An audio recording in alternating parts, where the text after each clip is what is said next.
We have seen ICE detain people with no criminal record, people who have lived in this country for decades, people who are walking out of court after having their case dismissed, who are sole providers for their children, or who are in court specifically designed for victims of human trafficking.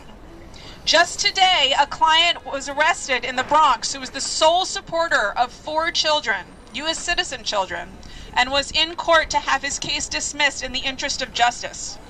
This random and indiscriminate nature of these arrests clearly shows us that this is not a public safety issue.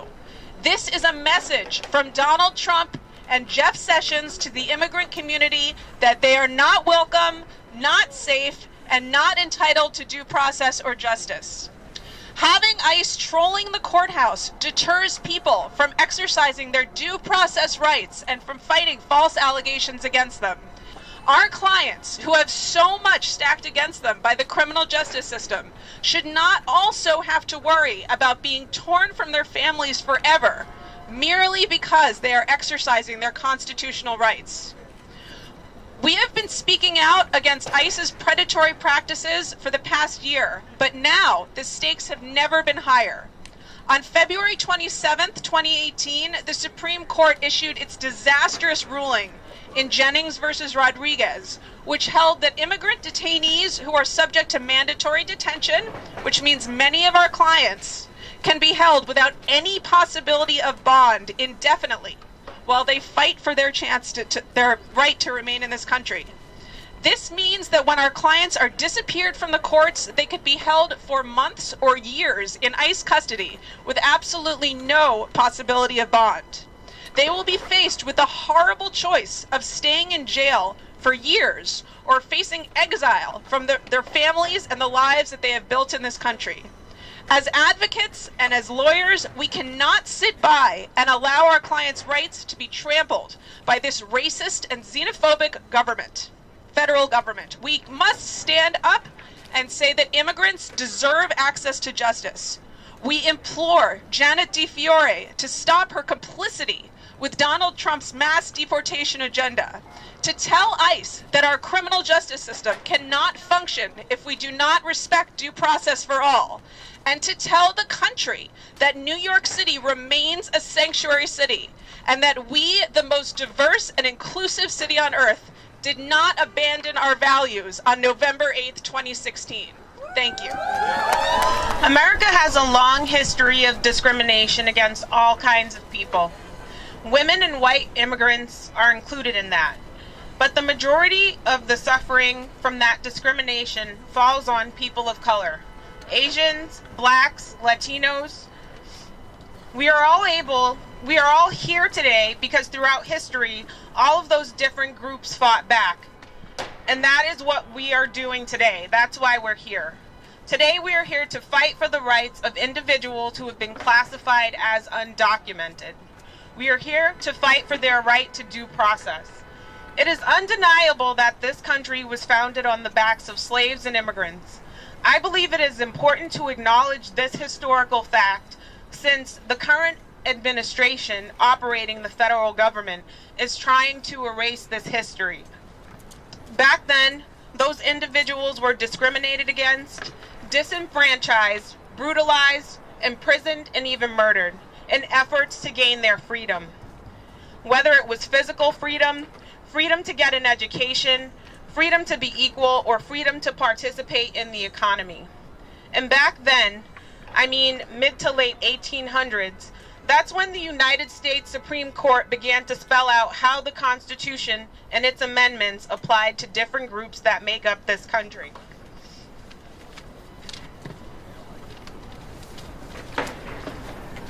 For me, and probably many of you, it's really easy to point to the black and white letters of the law that clearly state that persons,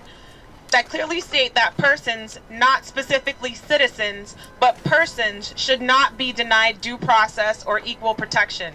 To be specific, the 14th Amendment states, "Nor shall any state deprive any person of life, liberty, or property without due process of law, nor deny to any person within its jurisdiction the equal protection of the laws.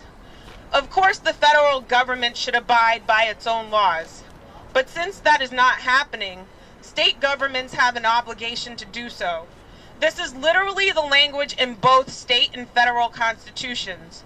Both governments have an obligation to ensure that all people here in the U.S. can exercise their right to due process of law.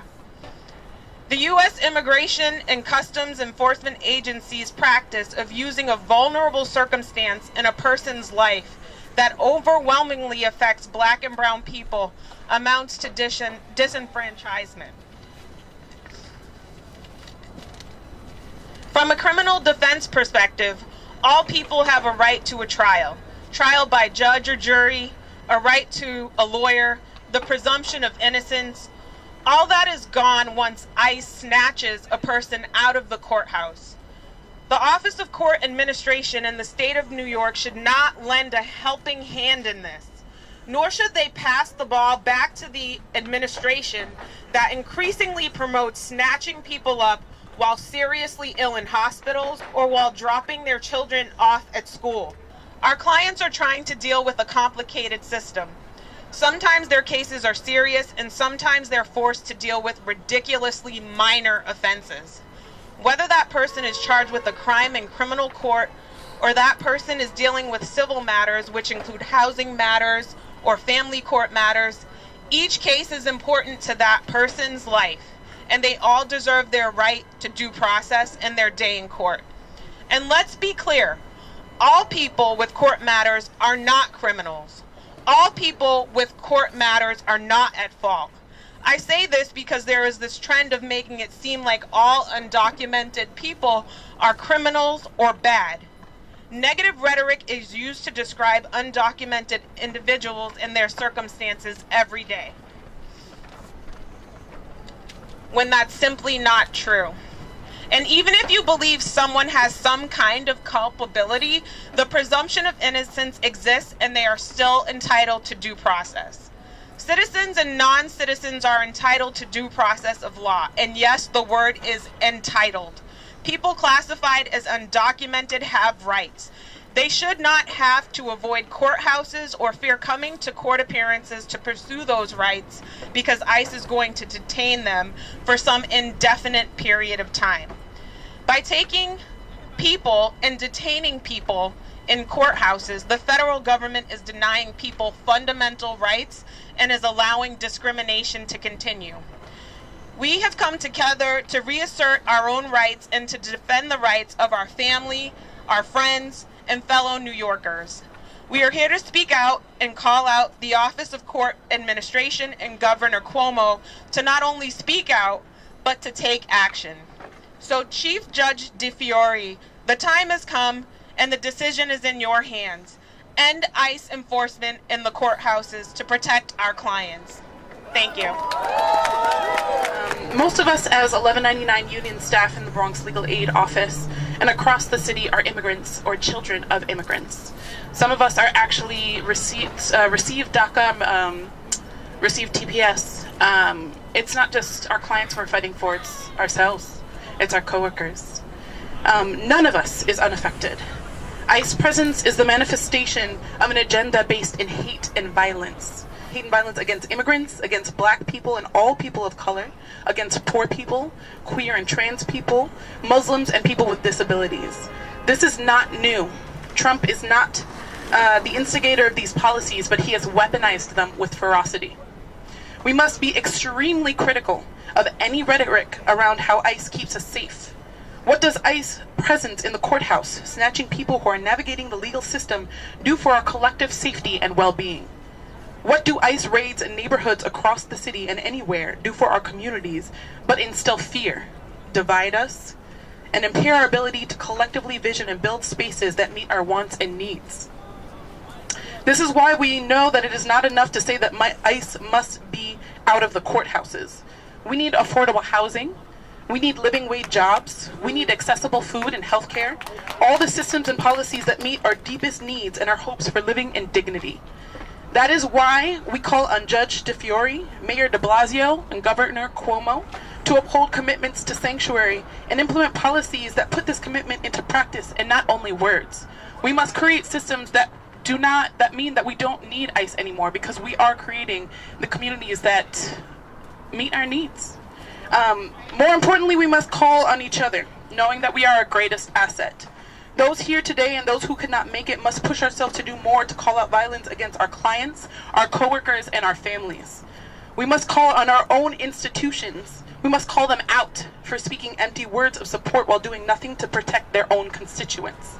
We must rise when our most vulnerable community members call on us to defend them. Let us not forget that as unions, we have power.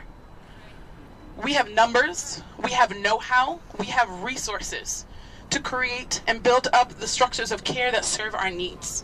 We are what we have been waiting for. Thank you.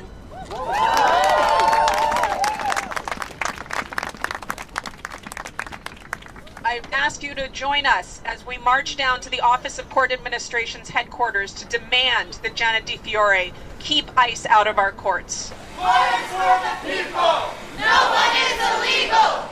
More is for the people! No one is illegal! More is for the people!